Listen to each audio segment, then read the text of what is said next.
सरकार बोलती है बेटी पढ़ाओ बेटी बचाओ, और झारखंड में आ गए पेट्रोल छीटो और बेटी को मार दो, यही यहाँ नारा है। आए घटना प्रतीक हो गया, क्या करेंगे हम? इस बारे में नहीं जानते हम, और उसका दिमाग हमको नहीं है, हमको आखिर कोई दिमाग काम नहीं करता है। लड़की का हत्या हो जाता है तो परिवार वाले को 1 करोड़ रुपया आर्थिक सहायता और एक सरकारी नौकरी सरकार देगा। उसके अलावा हत्यारे का पूरा संपत्ति जो है सरकार जब्त करके जो है ना वो पीड़ित परिवार को दे देगा। तो 4 बजे जो है वो सिरफिरा आशिक इधर से ही आता है और यहाँ से पेट्रोल जो है, ये बेड है अंकिता का, इस पे अंकिता सोई हुई थी, उसके ऊपर डाल देता है और आग लगा देता है। इलाज अगर सही से होता है यहाँ पे दुमका में या रिम्स में, एयर एम्बुलेंस अगर मुख्यमंत्री के लिए आ सकता है, प्रधानमंत्री के लिए आ सकता है, विधायक सांसद बिजनेसमैन के लिए आ सकता है, तो एयर एम्बुलेंस आम आदमी के लिए क्यों नहीं आ सकता है? आग लगा तुरंत पता चला कि जला गया, शाहरुख हमको जला दिया, पापा बाबा जला दिया। जिस उम्र में इस दादाजी को जो है अंकिता का शादी करना चाहिए था, उसका डोली उठाना चाहिए था, उस उम्र में इन्होंने अर्थी उठाया है।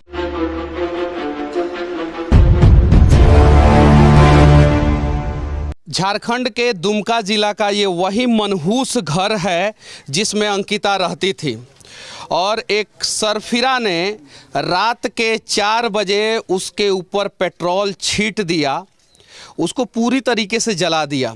फिर उसका इलाज जो है यहाँ के अस्पताल में हुआ और सही से नहीं हो पाया। उसके बाद से उसको रिम्स रेफ़र किया गया और वहाँ पे भी सही से इलाज नहीं हुआ, और वो आज हमारे बीच में नहीं है। वो हम सब की बहन थी, और कहीं नहीं तो कहीं उसका गुनाह इतना ही था कि उसे वो सिरफिरा आशिक पसंद नहीं था। आज वो सिरफिरा आशिक जब पुलिस के कस्टडी में जाता है तो मुस्कुराता है। ज़रा सोचिए, धर्म से ऊपर उठ के सोचने की ज़रूरत है। इंसानियत के हिसाब से भी अगर हम लोग सोचें तो कहीं नहीं तो कहीं ये इंसानियत को शर्मसार करने वाला घटना जो है झारखंड में घटा है। और ये अंकिता का घर है, आप लोग देख सकते हैं क्या स्थिति है। अभी अंकिता की दादी जो है वो खाना बना रही है, देखिए ये, और दादाजी हैं अंकिता के, और यही छोटा सा घर है जिसमें सिर्फ और सिर्फ 2 कमरा है, और इस कमरे में जो है अंकिता रहती थी इसमें।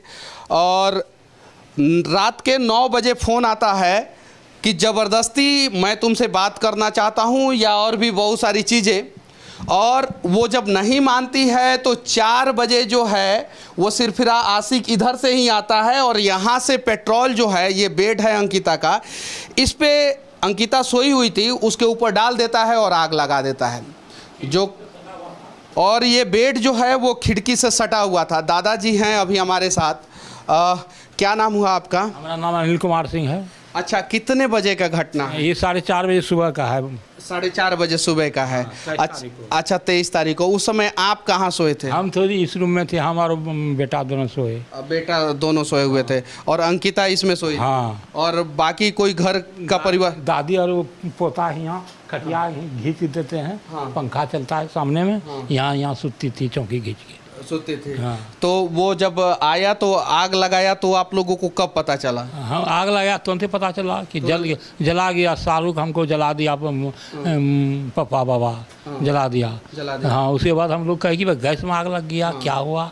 मैं उठने के बाद होता नक बखाता आदमी सर। तो उसके बाद तभी आकर के हमारा बेटा पानी उस पर छीटा दिया, पलंग चौकी पर, तो बुता। तो उसके बाद से आप लोग अंकिता को यहाँ से कहाँ लेके गए? यहाँ मेडिकल हॉस्पिटल ले गए, दुमका। हाँ। तो फिर वहाँ पे इलाज कैसे हुआ? वहाँ पर इलाज हुआ। हाँ। लेकिन वहाँ न AC की निजाम, AC 3 हुआ है। हाँ। कि कोई काम नहीं कर रहा है। कोई काम नहीं कर रहा है। तो वहाँ पे इलाज हुआ होता अगर ठीक से तो शायद बच जाती। अंकिता का चेहरा नहीं जला हुआ था, और इलाज के दौरान अंकिता ने बढ़िया से स्टेटमेंट दिया था। उसका वीडियो जो है सोशल मीडिया पे और न्यूज़ चैनलों पे वायरल है। जब वो उस कंडीशन में थी, सिर्फ और सिर्फ उसका शरीर जला हुआ था। उसका इलाज अगर सही से होता यहाँ पे दुमका में या रिम्स में, एयर एम्बुलेंस अगर मुख्यमंत्री के लिए आ सकता है, प्रधानमंत्री के लिए आ सकता है, विधायक सांसद बिजनेसमैन के लिए आ सकता सकता है तो एयर एम्बुलेंस आम आदमी के लिए क्यों नहीं आ सकता है? झारखंड में जब नक्सलवादी हमला होता है तो पुलिस वाले या झारखंड फोर्स के जवान अगर शहीद होते हैं तो उन्हें भी एयर एम्बुलेंस नहीं मिलता है। ये है सच्चाई। कहीं नहीं तो कहीं अगर हर एक हेडक्वार्टर में, जिला हेडक्वार्टर में कम से कम एक हेलीकॉप्टर एयर एम्बुलेंस के रूप में होना चाहिए। इतना तो सक्षम सरकार है ही। झारखंड के हर एक जिला में एक हेलीकॉप्टर तो रखा ही जा सकता है। चुनाव के समय में एक एक जिला में 10-10 हेलीकॉप्टर नेताओं के प्रचार के लिए आ जाता है, तो लोगों के मदद के लिए एक हेलीकॉप्टर क्यों नहीं आता है? उसके बाद से शाहरुख पकड़ा कब गया? सारे उसी वक्त पकड़ा गया। उसको भाई को पकड़ के लाया पहले। तो भाई उसको फ़ोन करके थाना बुलाया। तो वो 1:30 बजे की 1 बजे गिरफ्तारी हुआ। दिन में। हाँ। आप लोग जो है अंकिता को जो है यहाँ से एम्बुलेंस से लेके गए थे कि अपनी गाड़ी से? कहाँ? वहाँ रांची यहाँ पे हॉस्पिटल टोटो से ले गए थे। टोटो से लेके गए थे, एम्बुलेंस नहीं आया था? ना, एम्बुलेंस कहाँ आया? एम्बुलेंस नहीं। जरा सोचिए, जिस उम्र में इस दादाजी को जो है अंकिता का शादी करना चाहिए था, उसका डोली उठाना चाहिए था, उस उम्र में इन्होंने अर्थी उठाया है। ये है सच्चाई। आज जो है बहुत सारे पुलिस फोर्स के जवान जो है यहाँ पे हैं। सरकार ने आदेश दिया है, धारा 44 लगा हुआ है, लेकिन एक बार धारा 44 जो है उन अपराधियों के ऊपर लगना चाहिए। एक बार जो है यहाँ के नियम को बनाने वाले, कानून को बनाने वाले नेताओं के ऊपर लगना चाहिए। क्यों सऊदी अरबिया में इस प्रकार का घटना नहीं होता है? क्यों इजराइल में इस प्रकार का घटना नहीं होता है? क्यों अमेरिका में चोर के पीछे हेलीकॉप्टर लेके पुलिस पड़ जाता है? क्यों जो यूरोपियन कंट्री में चोर अगर कहीं किसी भी प्रकार का घटना को अंजाम देता है तो ऊपर से हवाई सर्वेलांस से उसको पकड़ा जाता है, ट्रैक किया जाता है? हिंदुस्तान में क्यों नहीं किया जाता है? दुनिया का सबसे अमीर राज्य झारखंड है, सबसे ज़्यादा खनिज संपदा झारखंड में है, और झारखंड के लोग परेशान हैं। इनको एम्बुलेंस तक नहीं मिला।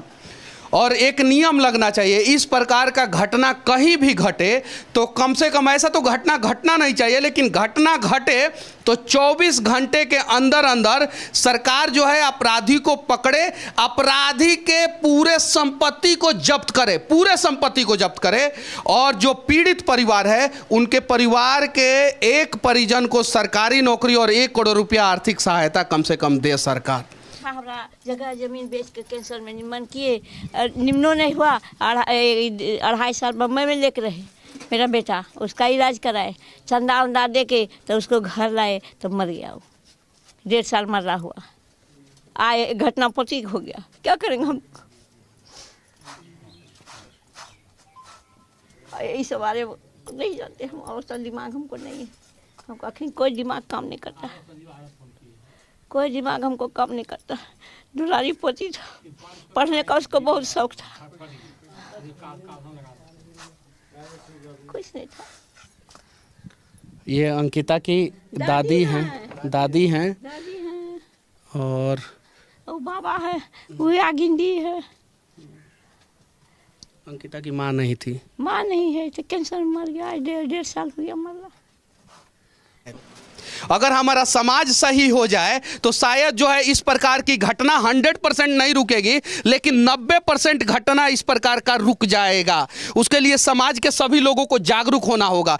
सड़क के बीच में जो है एक सिरफिरा आशिक आता है और एसिड फेंक देता है। एक लड़की का 24 दिन से इलाज चल रहा है रिम्स में, और उसका इलाज के लिए नर्स भी नहीं जाती है। जरा सोचिए, ये है व्यवस्था। और ये सिर्फ और सिर्फ झारखंड का नहीं है, बिहार का यही स्थिति है, और देश के दूसरे राज्यों का भी यही स्थिति है। इसके लिए हर एक सरकार दोषी है। तो केंद्र सरकार से मैं विनती करना चाहता हूं कि केंद्र सरकार एक संसद भवन से विधेयक पारित करे कि अगर किसी भी आम आदमी के बेटी के साथ किसी भी प्रकार का अगर गलत दुर्व्यवहार होता है तो उसका जिंदगी भर का भरण पोषण जो है सरकार करेगा। और अगर इस घटना में उस लड़की का हत्या हो जाता है तो परिवार वाले को 1 करोड़ रुपया आर्थिक सहायता और 1 सरकारी नौकरी सरकार देगा। उसके अलावा हत्यारे का पूरा संपत्ति जो है सरकार जब्त करके जो है ना वो पीड़ित परिवार को दे देगा। मैं दावे के साथ कहता हूं कि 90% आपराधिक घटनाएं जो है वो रुक जाएगी और लड़कियां इस देश में सुरक्षित हो जाएंगी। ये सभी लोग मर्द हैं, ये देख सकते हैं, मैं भी मर्द हूँ। और हम मर्दों के बीच में एक लड़की के ऊपर जो है एसिड अटैक हो जाता है, हम मर्दों के बीच में जो है एक लड़की को कोई सिरफिरा आशिक आके जला देता है, तो हमें अपने मर्दानगी पे शक होना चाहिए। अगर हम लोग सच में मर्द हैं ना, तो वैसे वैसे अपराधियों को जो है ना वो इस प्रकार से सजा दे कि रूह कांप जाए। नागालैंड में एक लड़के ने रेप किया था, लोगों ने जेल में घुस के जो है ना उसको सजा दिया, और उसके बाद से नागालैंड में रेप नहीं होता है। आंध्र प्रदेश की राजधानी हैदराबाद में एक घटना घटा था, पुलिस ने सिर्फ और सिर्फ 48 घंटे के अंदर जो है ना एनकाउंटर कर दिया उस अपराधी का। एक विकास दुबे नाम का कानपुर का अपराधी था जिसने 11 पुलिस वाले का हत्या किया था। पुलिस वाले ने उसकी गाड़ी जो है सबके सामने पलटा दी, और सबको पता था कि गाड़ी पलटी गई है, पलटी नहीं है। इस प्रकार से अपराधियों का अंदर खौफ पैदा हुआ, और उसके बाद से यूपी पुलिस के ऊपर किसी ने हाथ नहीं उठाया। हैदराबाद में उसके बाद से किसी का बलात्कार नहीं हुआ है, नागालैंड में बलात्कार नहीं हुआ है। वैसा कुछ किया जाए झारखंड में बलात्कारियों के साथ, वैसा कुछ किया जाए झारखंड में लड़की के ऊपर एसिड अटैक करने वाले के साथ, वैसा कुछ किया जाए अंकिता जैसी लड़की को पेट्रोल से जलाने वाले के साथ, तब जाके इस प्रकार का घटना रुकेगा। वरना हम जैसे मीडिया यहाँ पे आएंगे, लाइन लगाएंगे, घटना को दिखाएंगे, ऐसे ऐसे पुलिस वाले 10-20 दिन रहेंगे, उससे ज़्यादा तो ये लोग नहीं रहेंगे। इनको सरकार ने भेजा है, मच्छर काटता होगा, यहाँ पे रहने का व्यवस्था नहीं है, फिर भी इनको रहना है। क्यों? क्योंकि लॉ एंड ऑर्डर जो है इन्हीं के कंधे पे है, इन्हीं को बचाना है। और कल अगर इन्हीं के परिवार वालों के साथ इस प्रकार का घटना हो जाएगा तो ये लोग अपने परिवार को इंसाफ नहीं दिला पाएंगे, ये लोग भी नहीं दिला पाएंगे, क्योंकि उस समय जो है दूसरे पुलिस वालों को इनके घर पे भेजा जाएगा। यह है सच्चाई। आइए ना बदलते हैं हम लोग ईमानदारी पूर्वक, धर्म का एंगल ना दिया जाए, इसे इंसानियत का एंगल दिया जाए। एक इंसान को एक हैवान ने जला दिया है, बस प्रयास किया जाए। धारा 44 की क्या ज़रूरत थी? नहीं लगनी चाहिए थी। धारा 44 इसलिए लगा हुआ है कि प्रशासन को डर है कि कहीं कोई उपद्रव ना मच जाए। उपद्रव घटना घटने के बाद क्यों मचाएंगे यार? जब इस प्रकार का सिरफिरा आशिक जो है कॉलेजों में जाके जो है छेड़खानी करता है, स्कूलों में, चौक चौराहे पे, पार्क में छेड़खानी करता है, उस समय हम मर्द लोग क्या करते हैं? उसी समय रोका जाए इस प्रकार की घटना को, ताकि जो है भविष्य में कोई भी दादा जो है ना वो बेसहारा ना हो। बच्चे अनाथ होते हैं ना, यहाँ पे तो एक दादाजी अनाथ हो गए हैं। हमने सुना है कि बच्चे अनाथ होते हैं ना, यहाँ पे तो एक दादी अनाथ हो गई है। इनके ऊपर जो दुखों का पहाड़ टूटा है उसको किस इंची टेप से नापेंगे? कोई मेजरमेंट है? कोर्ट के पास कुछ जानकारी है कि किस प्रकार से इनके दिल पे जो है वो थर्मामीटर रखेंगे और नाप लेंगे कि इनका जो है दर्द जो है उसका टेम्परेचर जो है इतना है? नहीं है। सच्चाई ये है कि इसके लिए प्रशासन दोषी नहीं है, सरकार दोषी नहीं है, इसके लिए 99% जो है समाज दोषी है। तो सबसे पहले समाज को बदलने की ज़रूरत है, और जिस दिन हम लोग बदल जाएंगे ना, उस दिन फिर कि कोई अंकिता जो है ना वो कोई सिरफिरा आशिक के चक्कर में नहीं जलेगी। बस प्रयास किया जाए।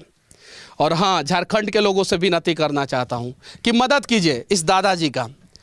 इस दादाजी का जो भी बैंक अकाउंट होगा, जो भी इस परिवार का खाता होगा, वो हम लोग डाल देंगे। मदद कीजिए, 1-1 रुपया मदद कीजिए, लेकिन मदद कीजिए। पैसा से इनकी पोती वापस नहीं आएगी, पैसा से इनको सहानुभूति नहीं मिलेगा, लेकिन एक प्रयास तो हम लोग कर सकते हैं ना। सरकार बोलती है बेटी पढ़ाओ बेटी बचाओ, झारखंड में आ गए पेट्रोल छीटो और बेटी को मार दो, यही यहाँ नारा है। अभी तक जो है हमारे यहाँ का है मुख्यमंत्री हेमंत सोरेन जो दुमके के रहने वाला है, बसंत सोरेन यहाँ के विधायक को हम जिताए हैं, वो आज तक देखने की तक नहीं आया। कहाँ पड़े हुए हैं वो लोग तो अपना सरकार बचा रहे हैं, पिकनिक मना रहे हैं। हाँ, वो लोग अपना सरकार बचा रहे हैं और पिकनिक मना रहे हैं दोनों भाई। सुनील सोरेन MP आए, बहुत मदद किए, एम्बुलेंस दिए, भेजे वहाँ रांची, सब किए। हमारा DC साहब यहाँ हैं, बहुत मदद किए हैं, हमेशा आते हैं यहाँ। DC साहब, DO साहब सब आते हैं। DO साहब उतना आके कभी नहीं किसी के यहाँ आए हैं, रहे हैं। यहाँ आकर के आधा घंटा आकर के रहते हैं। अच्छा, ये लोग जो पुलिस वाले लोग हैं, ये लोग हाँ, जो जाप के हैं, ये लोग तंग नहीं ना करते हैं आपको? ना, ये लोग क्या तंग करें? ये लोग कोई तंग नहीं ना करते? नहीं ना करता ना, ये लोग कोई तंग नहीं करेंगे, कोई नहीं तंग करता है। ये लोग और ये लोग जो पुलिस वाले हैं ये लोग कभी दिक्कत नहीं ना देते? ना कभी नहीं देते। ये लोग अपने में मच्छर से काट के दिन रात भर रहा है, मच्छर भौंक रहा है, इतना है। लेकिन ड्यूटी है, सरकार के अंदर में है तो करना है, इसीलिए ना है। तब यही करना। घर के बगल में ही रहते हैं। हाँ, घर के कहीं बगल। इन लोगों के लिए कैंप वैम्प कुछ नहीं, कुछ व्यवस्था? वो अंधार में रहते थे, कैसे कैसे काल रात में अथी जनरेटर चला के इंजोला मिला है। जरा सोचिए, ये पुलिस वाले हैं, ये हम लोगों में से ही हैं, किसी के भाई हैं, किसी के चाचा है, किसी के पिता हैं। हाँ, सबसे ज्यादा गाली इन्हीं लोगों को सुनने को मिलता है। क्यों? क्योंकि ऊपर से आदेश आता है मुख्यमंत्री से और ऊपर से गृह मंत्री से आदेश आएगा कि मारो, लाठी चार्ज करो, तो ये लाठी चार्ज करते हैं। और जब ऊपर से आदेश आएगा कि नहीं अभी लाठी चार्ज नहीं करना है, तुम पत्थर खाओ, तो ये लोग पत्थर खाते हैं, इन लोगों का सर फट जाता है और चुपचाप रहना पड़ता है। ये है सच्चाई। अरे बदला जाए, और इसको जो है हम सब मिलके बदल सकते हैं। अगर नहीं बदलेंगे तो आज एक आग में अंकिता जली है, अंकिता के परिवार वाले जल रहे हैं, एक ना एक दिन हम सबको जलना पड़ेगा। जितना भी आदमी है सब घर में पंखा से सोते हैं, मच्छर नहीं लागे। ये लोग बेचारा मच्छर खा रहे हैं, काहे? मानो इनका ड्यूटी है, इसलिए कर रहे हैं। तब क्या करेंगे ये लोग? चलिए, यहाँ पे एक परिवार वाले को पुलिस वाले से कोई शिकवा गिला नहीं है, इसीलिए मैंने सामने इनसे ये सवाल पूछा। लेकिन सिस्टम से शिकवा गिला है, सरकार से शिकवा गिला है, समाज से शिकवा गिला है। और सिस्टम, सरकार और समाज सबको सुधारना होगा। और रक्षा करने के लिए आए हैं कि रक्षा करते हैं बस। बाकी हमारा ये प्रयास इस घर से कैसा लगा, ये दादाजी के समस्याओं का समाधान कैसे किया जाए, अगली बार कोई अपराधी जो है अंकिता जैसा कांड ना करे, इसके लिए आप लोग अपना राय जरूर रखना। जय हिंद।